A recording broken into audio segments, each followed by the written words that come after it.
आज हम देखेंगे बच्चों को जोड़ना कैसे सिखाएं। प्रारंभिक स्तर में जोड़ बच्चों को आना बहुत जरूरी है, जो कि संपूर्ण गणित का आधार होती है। तो आइए हम क्रमबद्ध रूप से देखते हैं कि बच्चों को जोड़ना कैसे सिखाएं। प्राथमिक स्तर में छोटे बच्चों को जोड़ की अवधारणा सिखाने के लिए निम्नलिखित 3 चरणों का उपयोग किया जाता है। जरूरी नहीं है कि इन तीनों चरणों का उपयोग किया जाए, आवश्यकता अनुसार इसमें कम ज़्यादा भी किया जा सकता है। परंतु अगर हमको प्राथमिक स्तर में छोटे बच्चों को सामान्य रूप से गणित में दक्ष बनाना है, जोड़ने की अवधारणा उसको स्पष्ट करनी है, तो इन 3 चरणों का उपयोग फायदेमंद हो सकता है, जिनमें सबसे पहले है मूर्त चीजों के माध्यम से, चित्रात्मक प्रस्तुतिकरण के माध्यम से और प्रतीकात्मक प्रस्तुतिकरण के माध्यम से। छोटे बच्चों में जोड़ की समझ विकसित करने के लिए उनके साथ निम्नलिखित कार्यों का उपयोग किया जा सकता है। कौन से कार्यों का उनके साथ उपयोग किया जा सकता है, आइए देखते हैं। प्रारंभ में जोड़ को किसी ठोस वस्तु जो उसके आसपास आसानी से उपलब्ध है उसके माध्यम से अनुभव प्राप्त करने का अवसर दिया जाना चाहिए।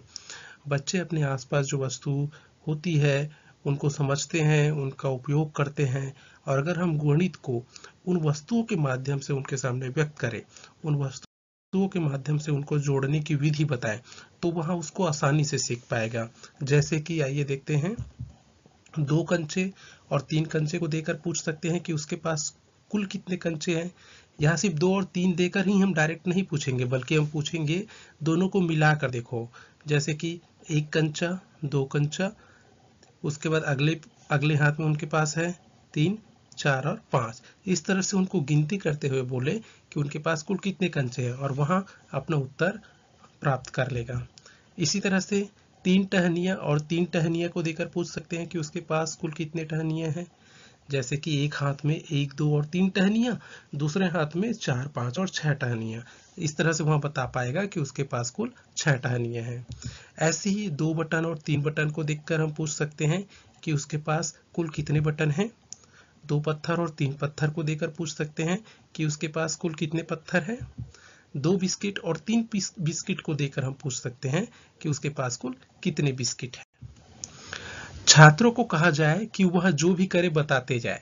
जैसे 2 कंचे हैं और 3 कंचे हैं, मैंने उनको मिला दिया, अब उसे गिनते हुए बताए कि ये 5 कंचे हैं। ऐसा नहीं है कि 2 और 3 5 बोला जाए, बच्चा इसमें कंफ्यूज हो जाएगा और वह बता नहीं पाएगा। जैसे कि अगर उसके पास 3 चॉकलेट है तो, और अगले हाथ में 4 चॉकलेट है, तो हम उसको बोले, उसको गिनते जाए, जैसे कि 1 चॉकलेट, 2 चॉकलेट, 3 चॉकलेट। अगले हाथ में 4 चॉकलेट है, तो अब 3 के बाद उसको गिनता जाए, जैसे कि 4 चॉकलेट, 5 चॉकलेट, 6 चॉकलेट और 7 चॉकलेट। तो बच्चा इस तरह से बता लेगा कि उसके पास कुल 7 चॉकलेट है, अर्थात वो उसको गिनते हुए बताए, और इस तरह से वहां जोड़ने की अवधारणा को धीरे धीरे समझ रहा है, ऐसा कहा जा सकता है।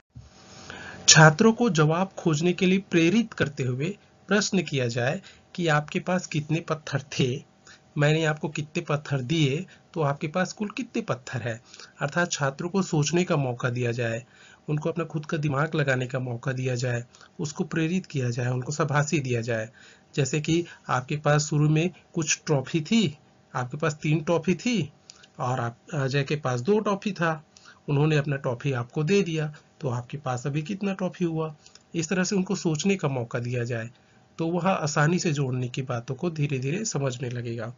उनके आसपास कई इस तरह की अवधारणाएं होती है, जैसे कि हम बोल सकते हैं कि सुबह आपने 2 रोटी खाई थी, दोपहर को आपने 3 रोटी खाई, और शाम को आपने 4 रोटी खाए, तो आप बताइए कि आपने कितने रोटी खा लिए, और वह उन सभी को गिनते हुए बता सकता है कि उन्होंने इतना रोटी खाया। जब छात्र अपनी गतिविधि का वर्णन करना सीख जाए, तब जोड़ना शब्द का प्रयोग किया जा सकता है और बच्चों की क्रिया से जोड़ा जा सकता है। अब हम जोड़ने का शब्द पहले से बच्चे को नहीं बोलेंगे। जब छात्र ऊपर बताई गई सभी गतिविधियों को करने लगे, वस्तुओं को मिलाकर उनको गिनना सीख जाए और कुल कितना आएगा ये बताया जाए, तब हम कुल अर्थात 2 शब्दों को मिलाने पर जो आ रहा है उसके लिए हम जोड़ना शब्द का प्रयोग कर सकते हैं, और जोड़ने की क्रिया ऐसी होती है ये हम उनको बता सकते हैं। अर्थात बच्चों को जोड़ने के लिए पूरी तरह से हम अभ्यस्त कराएंगे, प्रयास करवाएंगे, जोड़ने की मूल क्रिया को वो समझने लगेगा, तब हम जोड़ शब्द का उपयोग करेंगे। पहले से जोड़ शब्द का उपयोग नहीं करेंगे। जब बच्चे बोले 2 कंचे और 3 कंचे बराबर 5 कंचे, तब उसे बोर्ड पर 2 धन 3 बराबर 5 लिखा जा सकता है। अगर बच्चा बोलता है कि 2 कंचे और 3 कंचे बराबर 5 कंचे होते हैं, तो वो बोलेगा और हम लिखते जाएं 2 कंचे और 3 कंचे बराबर 5 कंचे, 4 चॉकलेट और 3 चॉकलेट बराबर 7 चॉकलेट। तो बच्चा यहाँ पर समझने लगेगा कि और मतलब यहाँ पर यह चिन्ह हो रहा है, जिसका अर्थ होता है मिलाना, और बराबर अर्थात दोनों को मिलाने के बाद जो आ रहा है उसके लिए एक चिन्ह उपयोग हो रहा है जिसको कहते हैं बराबर। इस तरह से वह इनके अर्थ को समझने लगेगा, और इस तरह से हम कई सारी प्रैक्टिस करवाकर बच्चों को जोड़ने के संबंध में उसको ज्ञान को विकसित कर सकते हैं। आइए अब हम दूसरी विधि देखते हैं। यह है चित्रात्मक प्रस्तुतिकरण। बच्चों को चित्र बहुत पसंद आता है, तो हम चित्रों के माध्यम से बच्चों को जोड़ना सिखाएं। जैसे कि बच्चे के पास 3 स्टार है, एक खड्डे में हम बना देंगे 3 स्टार, दूसरे गड्ढे में हम वैसे ही हम बना देते हैं 2 स्टार, और हम बच्चे को पूछेंगे कि अभी आपके पास कितना स्टार है। हम बारी बारी से पहले इस वाले स्टार को खोलेंगे, फिर इस वाले स्टार को खोलेंगे, और बच्चे को बोलेंगे कि आपके पास कितना स्टार है। बच्चा अपने हिसाब से उत्तर देगा, और जब वहाँ उत्तर दे लेगा तब अंतिम में हम तीसरा स्टार को दिखाएंगे और उनको बोलेंगे कि अब बताइए कि आपके पास कुल कितने स्टार हुए, और यहाँ बच्चा गिनेगा 1 2 3 4 और 5, और इस तरह से वह बता लेगा कि 5 स्टार हुआ। बच्चे को यह करने में बहुत अच्छा भी लगेगा। हम चाहे तो इसके नीचे भी लिख सकते हैं 1 star plus 2 star 3 star plus 2 star, ये होता है बराबर में 5 स्टार। इस तरह बच्चों को इसमें बहुत आनंद भी आता है। अगर हम इसको अलग रूप में बोले तो अगर बच्चे के पास है 4 कंचे, एक कार्ड में हम 4 कंचे बना लेते हैं, और बाजू वाले कार्ड में हम वैसे ही बना लेते हैं 3 कंचे, और बच्चे के पास हम लाते हैं। अब बताओ दोनों कंचे को अगर हम मिला देते हैं तो कितने कंचे हुए। अब बच्चा अपने हिसाब से उत्तर देगा, कुछ उत्तर सही रहेगा, कुछ उत्तर गलत रहेगा। फिर अगले वाले में हम उसके पास ला देते हैं, इधर हम बना देते हैं 5 कंचे और 3 कंचे, और बच्चा इसको गिन के बताएगा 1 2 3 4 5 6 7 8, और वह बताएगा 8 कंचे। इसके अगले वाले कार्ड में हम ऐसे लिख देंगे इसके नीचे में कि ये हो गया 5 कंचे, ये हो गया 3 कंचे और ये 8 कंचे। फिर इसके नीचे में हम लिख सकते हैं कि 5 + 3 = 8। इस तरह से कई सारी छोटी छोटी चित्र बनाकर हम बच्चों के सामने प्रस्तुत कर सकते हैं, और इससे बच्चे को समझ में आने लगेगा कि जोड़ना होता क्या है। जब हम चित्रात्मक प्रस्तुतिकरण करेंगे तो इन शब्दों का उपयोग करके हम कर सकते हैं। 3 और 2 मिलाकर बनते हैं 5। अगर हम बच्चों के सामने एक चित्र में हम ऐसा बना लिए, जैसे कि उनके पास है 3 कंचे हुए, और अगली चित्र में हम बना के देते हैं 2 कंचे, और हम इन्हीं शब्दों का उपयोग करेंगे। 3 और 2 मिलाकर बनते हैं 5, और लास्ट में हम उसको अगला चित्र दिखाते हैं जिसमें इस तरह बना होता है 5 कंचे।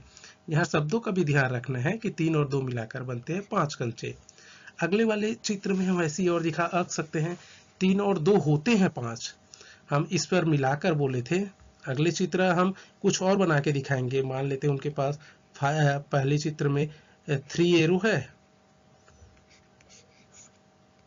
अगली वाली चित्र में उनके पास 2 एरो है, और यहाँ पर हो जाएगा उनके पास 5 एरो। और हम शब्द क्या बोल रहे हैं, होते हैं। ऊपर में हमने बोला था मिलाकर, हमने अब यहाँ पर बोल रहे हैं कि 3 और 2 होते हैं 5। फिर हम ऐसी कोई और चित्र देखेंगे और वहां पर बताएंगे कि 3 और 2 बराबर 5। तो इन सभी शब्दों के बाद हम धीरे से बोलेंगे और हम उपयोग करेंगे 3 धन 2 बराबर 5। तो बच्चा धीरे धीरे समझने लगेगा कि मिलाकर होते हैं 5, अब बनते हैं 5, बराबर होते हैं 5। तो अब वहां छात्र अब समझने लगेगा कि 3 और 2 होते हैं 5। तो और के लिए या मिलाने के लिए या होते हैं के लिए इस चिन्ह का उपयोग हो रहा है, और बराबर के लिए इस चिन्ह का उपयोग हो रहा है, तो वहाँ धीरे धीरे इस तरह से चित्रात्मक रूप को अंकों में व्यक्त करना सीखेगा। अर्थात हम चित्रों के माध्यम से और शब्दों के माध्यम से बच्चों को अंक की ओर लेके चलते जाते हैं। अगला आता है प्रतीकात्मक प्रस्तुति। अब जब बच्चा चित्र को सीख जाएगा और मूर्त रूप से वस्तुओं को गिनना सीख जाएगा, तब हम उनको प्रतीक से वाकिफ कराते हैं। जैसे कि 4 और 3 होते हैं 7, जैसे कि इससे पहले बताया था, तो इन शब्दों का पहले बहुत बार उपयोग कर लेंगे। 4 और 3 होते हैं 7, 4 और 3 होंगे 7, 4 और 3 बराबर 7, और हम अंतिम में लिख के दिखाएंगे 4 और 3 7। और बच्चों के सामने फिर हम कई सारे उदाहरण प्रस्तुत कर देंगे कि 2 और 5 होते हैं 7, तो यहाँ पर हम लिखते जाएंगे प्लस और इधर लिखते जाते हैं 7 बराबर और 7। 2 मिलाएंगे 5 से और बराबर हो जाएगा 7 के। 2 और 5 होते हैं 7। इस तरह से हम कई सारी शब्दों का उपयोग करेंगे और चिन्ह बनाते जाएंगे, यानी प्रतीक का उपयोग करते जाएंगे, जिससे बच्चा प्रतीक का भी अर्थ समझते जाएगा कि यहाँ जो बीच का चिन्ह है इसका मतलब होता है मिलाना, और इधर जो 2 लाइनें दिख रही है इसका अर्थ होता है बराबर। तो इस तरह के कई उदाहरण से छात्र धन और बराबर की अवधारणा को समझने लगते हैं एवं इसका उपयोग करना सीखते जाते हैं। तो जरूरी नहीं है कि इन्हीं तीनों विधियों का उपयोग किया जाए।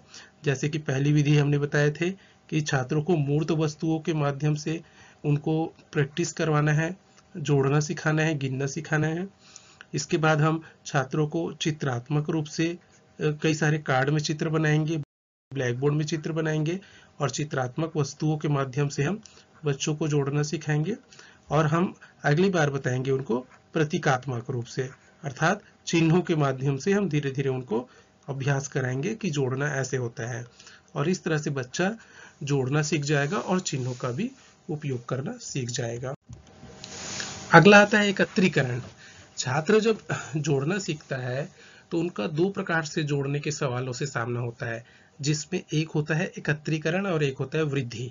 तो सबसे पहले हम देखते हैं कि एकत्रीकरण है क्या। जब 2 या 2 से अधिक राशियों जैसे वस्तुओं के समूह, पैसे, दूरी, आयतन आदि को मिलाकर एक राशि बनानी होती है। जैसे राम के पास 3 पेन है और सीता के पास 2 पेन है, तो कुल कितनी पेन है। अर्थात राशियों को हम 2 राशियों को मिलाएंगे, यहाँ एक राशि नहीं होगी, 2 अलग अलग राशि होगी। जैसे कि राम के पास 10 रुपए है और गीता के पास 20 रुपए है, तो कितने रुपए हुआ। अर्थात यहाँ एक अलग राशि है और यहाँ एक अलग राशि है। 10 रुपए का अलग नोट होता है, 20 रुपए का अलग नोट होता है, और छात्र इसको बताए कि उसके पास 30 रुपए है, तो इसको कहते हैं एकत्रीकरण। दूसरा बोल सकते हैं कि कंचों का एक झुंड है जिसमें बहुत सारे कंचे हैं, वैसी एक और कंचों का झुंड है जिसमें भी बहुत सारे कंचे हैं। हम छात्र को बोले कि दोनों कंचों को मिला देंगे तो कितने कंचे होते हैं। अब छात्र इस पूरे झुंड को एक साथ मिलाकर गिन के बता देगा कि 1 2 3 4 5 6 7 8 9 10 11 12 13 14 और 15, अर्थात दोनों को मिलाकर वो बता दे कि 15 कंचे हैं, तो इसको कहते हैं मिलाना। इसमें राशियों अगर हम थोड़ा आगे बढ़ें तो इसमें मात्रक अलग अलग हो सकता है, परंतु अभी बच्चे को हम मात्रक की दृष्टि की ओर नहीं लेके जा रहे हैं। जैसे कि हम बता सकते हैं आयतन। एक वस्तु है, इसका आयतन है 50 सेंटीमीटर, और एक वस्तु है जिसका आयतन है 20 सेंटीमीटर, तो दोनों वस्तुओं को मिला देने पर कुल कितना आयतन होगा, और बच्चा बता लेता है कि ये हो जाएगा 70 सेंटीमीटर, तो इसको कहते हैं एकत्रीकरण। अर्थात 2 वस्तुओं को मिलाएंगे, एक ही प्रकार की वस्तु नहीं है, वो वस्तुएं अलग अलग भी हो सकती है, तो ये हो जाएगा एकत्रीकरण। वैसी आती है वृद्धि। इस टाइप के भी सवालों का सामना बच्चों को करना होता है। वृद्धि का अर्थ है जब किसी राशि को किसी निश्चित मात्रा से बढ़ाना हो और बड़ी राशि को ज्ञात करना हो। जैसे एक थैले में 5 बोतलें हैं, इनमें 4 बोतलें और डाली गई, अब थैले में कितनी बोतलें होगी। अर्थात इसमें एक ही राशि की वृद्धि कर रहे हैं। एकत्रीकरण में 2 से अधिक राशियां होती थी। जैसे कि एक बैग में अगर 5 पेन है, एक बैग में अगर 5 पेन है इस बैग में अगर हम 3 पेन और मिला देते हैं तो कितनी पेन हो जाएगी? बच्चा यहाँ बताने लगेगा कि टोटल उस बैग में हो गया 8 पेन। तो इसको कहते हैं वृद्धि।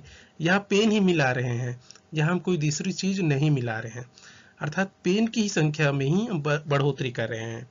जैसे कि राम 5 सेंटीमीटर तक नाप सकता है और उसके बाद वह फिर से 5 सेंटीमीटर तक नापता है, तो वो बताएगा कि 10 सेंटीमीटर तक नाप लिया। तो इस टाइप के प्रश्नों को हम वृद्धि कहते हैं। तो इस तरह से एकत्रीकरण और वृद्धि के भी प्रश्नों का सामना छात्रों को करना होता है और हमको इन दोनों उदाहरणों को कई सारी उदाहरणों के माध्यम से स्पष्ट करनी होती है। आशा है आप सभी को समझ में आया होगा। धन्यवाद।